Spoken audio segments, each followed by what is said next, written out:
दिन पर वीडियो कहीं यूट्यूब रे मु अपलोड करनଥିଲି ଆପଣମାନେ ଜାଣିଛନ୍ତି କାହିଁକି ନା ମୁଁ ଗୋଟେ ବଢ଼ିଆ ବିଷୟରେ ମାନେ ଗୋଟେ ପ୍ରୋବ୍ଲେମରେ ଫସି ଯାଇଛି ଆଉ ସେ ପ୍ରୋବ୍ଲେମଟି ହେଉଛି ମୋର ସମୟ ମିଳୁନି ଆଉ ସେଥିପାଇଁ ମୁଁ ଭିଡ଼ିଓ ଅପଲୋଡ଼ କରିପାରୁନି କାହିଁକିନା ମୁଁ ତ ଯେହେତୁ ବାହାରକୁ ପଳେଇ ଆସିଛି ମାନେ ହଷ୍ଟେଲରେ ମୁଁ ରହୁଛି ସେଥିପାଇଁ ଟାଇମ୍ ମିଳୁନି ନା ଡ୍ୟୁଟି ଯାଉଛି ଆଉ ସେଥିପାଇଁ ଟାଇମ୍ ମିଳୁନି କ'ଣ କରିବା ସେଥିପାଇଁ ଭିଡ଼ିଓ ଆସିପାରୁନି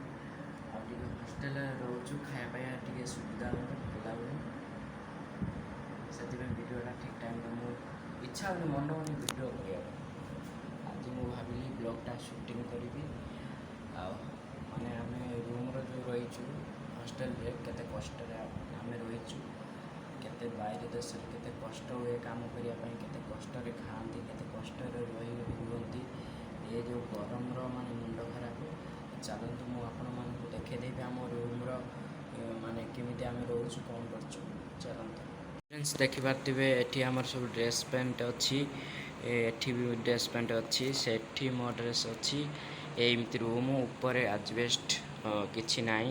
ଭାରି ଗରମ ହେଉଛି ଫ୍ୟାନ୍ ବି କାଟୁନି ଆଉ ହାୱା ଆଉ ତଳେ ଦେଖିପାରୁଥିବେ ଏମିତି ଦୃଶ୍ୟ ବାଇରେ ଦେଖିପାରୁଥିବେ ଦାଲାଣ ଅଛି ଆଉ ଏଠି ଅଛି ଲାଇଟ୍ ଏଠି ଅଛି ଚାର୍ଜ ବସାଇବା ପାଇଁ କି ବସେଇଛନ୍ତି ସେପଟର ଗୋଟେ ରୁମ୍ ଅଛି ଦେଖିପାରୁଥିବେ ଏମିତି ସବୁ ରୁମ୍ର ହାଲତ ଟିକେ ଗରମ ଅଧିକ ହେଉଛି ଆମେ ଏତିକିରେ ରହୁଛୁ ହଷ୍ଟେଲର ଲାଇଫ୍ ମାନେ କେମିତି କଟୁଛି ଆପଣମାନେ ଜାଣିପାରୁଥିବେ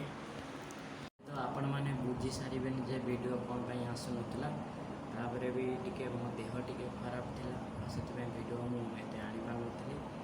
ଆଉ ଆଜି ମୁଁ ଭାବିଲି ଯେ ମୋ ଦର୍ଶକ ବନ୍ଧୁ ଅପେକ୍ଷା କରୁଥିବେ ଭିଡ଼ିଓ ଦେଖିବା ପାଇଁ ଏତେ ଦିନ ତ ପଢ଼ି ହେବନି ସେଥିପାଇଁ ମୁଁ ଭାବିଲି ଆଜି ଗୋଟେ ବ୍ଲଗ୍ ଭିଡ଼ିଓ କରିକି ଛାଡ଼ିବି ଆଉ ଆପଣମାନେ ତ ଜାଣିଥିବେ ଯେ ହଷ୍ଟେଲରେ ଲାଇଫ୍ କ'ଣ ହଷ୍ଟେଲରେ କେମିତି କ'ଣ ଚଳିବେ ନିଜେ ରୋଷେଇ କରିବ ନିଜେ ଖାଇବ ନଚେତ୍ କ୍ୟାଣ୍ଟିନ୍ରେ ପଇସା ଦେଇ ଖାଇବ ଏଠି ବାପା ମାଆ କେହି ନାହାନ୍ତି ଯେ ରାନ୍ଧି ବାଢ଼ିକି ଦେଇଦେବେ ଗୁଡ଼ ଘଷି ଦେବେ କି ଭଲ ମନ୍ଦ କରିଦେବେ ସେମିତି କିଛି ବି ନାହିଁ ବୁଝିପାରୁଛନ୍ତି ଏଠି ଆପଣ ନିଜେ ଯାହା କରିବେ ନିଜେ କାହିଁକିନା ଏଇଟା ବାଇରେ ଜାଗା ହଷ୍ଟେଲରେ ରହୁଛୁ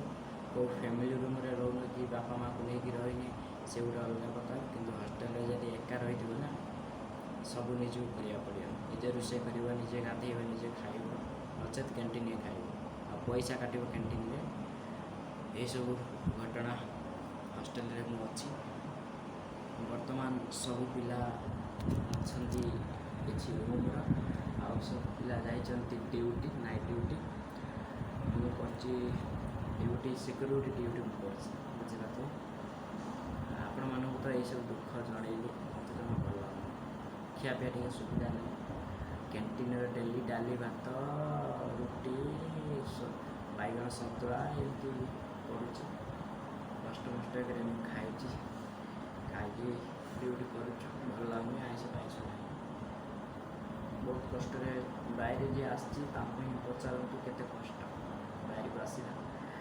ଗାଁ ଲୋକମାନେ କହୁଥିବେ ଯେ ମୋ ବାଇରକୁ ଆସିଛନ୍ତି ଦୁଇ ପଇସା କରୁଛନ୍ତି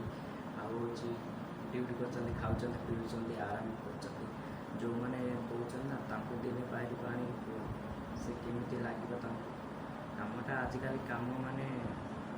ଗଲେ ପଇସା ନହେଲେ ସେମିତି ପଇସା ଦେବେନି ଆଜ୍ଞା କାମଟା ଏତିକ ନେଇକି ସେତିକ ନିଏ କାମଟା ଭାରି କଷ୍ଟକର ପଇସା ନିଏ ବାଇରେ ଯେଉଁମାନେ ରହିଛନ୍ତି କେତେ କଷ୍ଟ କ'ଣ ସେଇମାନେ ହିଁ ଜାଣିଛନ୍ତି ଆଉ କ'ଣ କହିବି ଖାଇବା ଟାଇମ୍ ହେଇଗଲାଣି କ୍ୟାଣ୍ଟିନ୍କି ଖାଇବାକୁ ଯିବି ସୋ ଫ୍ରେଣ୍ଡସ୍ ଆଜିର ବ୍ଲଗ୍ ମୁଁ ଏଇଠି ଶେଷ କରିଛି ଦେଖାବା ନୂଆ ଭିଡ଼ିଓରେ ଆଜିର ଥିଲା ଏସବୁ ମୋର ଲାଇଫ୍ର ଘଟଣା